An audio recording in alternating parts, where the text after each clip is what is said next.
नमस्कार विद्यार्थी मित्रांनो,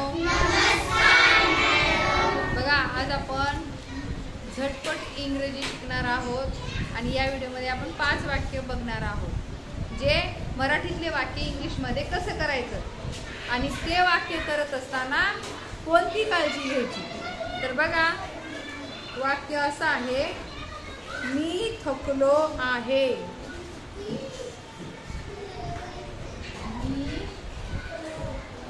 थकलो आहे।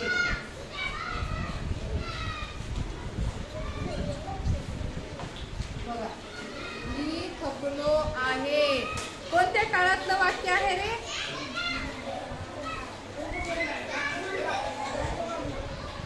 बरोबर आहे।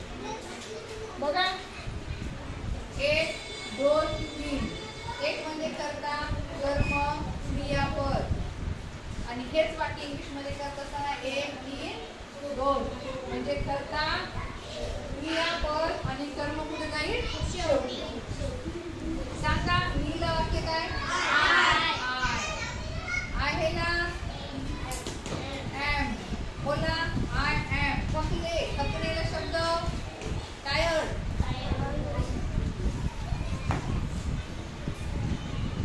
टायर्ड म्हणजे थकणे।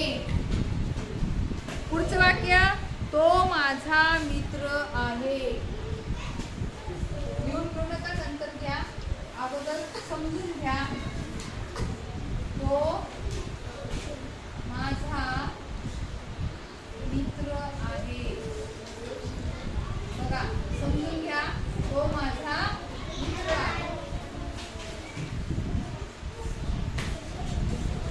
बघा 1 2 3 कोण सांगते? आता तोला शब्द काय किती सोपा आहे हा सांग बेटा। व्हेरी गुड, टाळ्या वाजवा तिच्यासाठी। हा असंच लक्ष द्यायचं।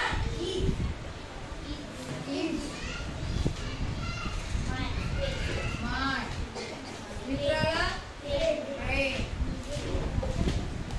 He is my friend.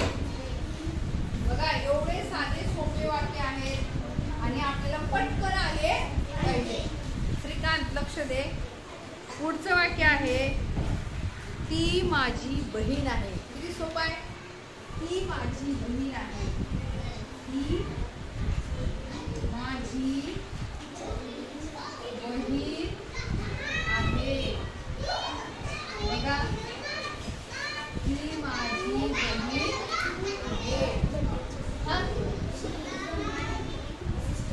Very good. बघा 1 2 3 काय असं तिच्यासाठी अनेकदा असं का चांगल्या जोरात। शी इज माय बहिणीला शब्द काय? सिस्टर। SISTER। ती माझी बहीण आहे। शी इज माय सिस्टर। आलं लक्षात? थांब थांब।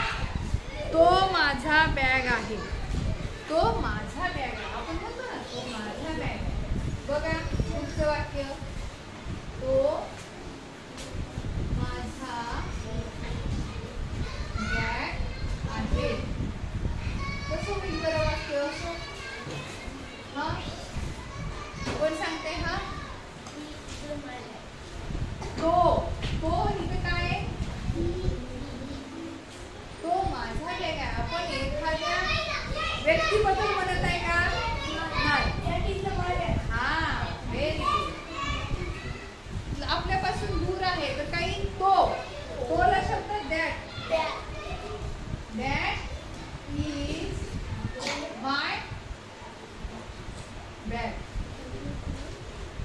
लक्षात ठेवा, सजीव असेल, माणूस असेल, प्रथम कृषी करता असेल तर आपण तोला ही वापरू शकतो, पण एखादी निर्जीव वस्तू असेल तर आपण काय वापरायचं?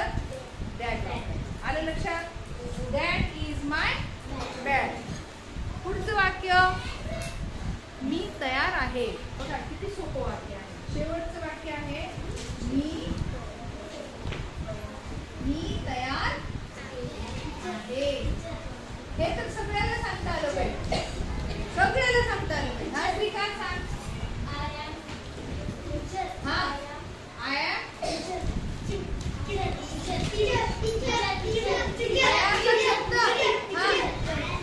I am ready.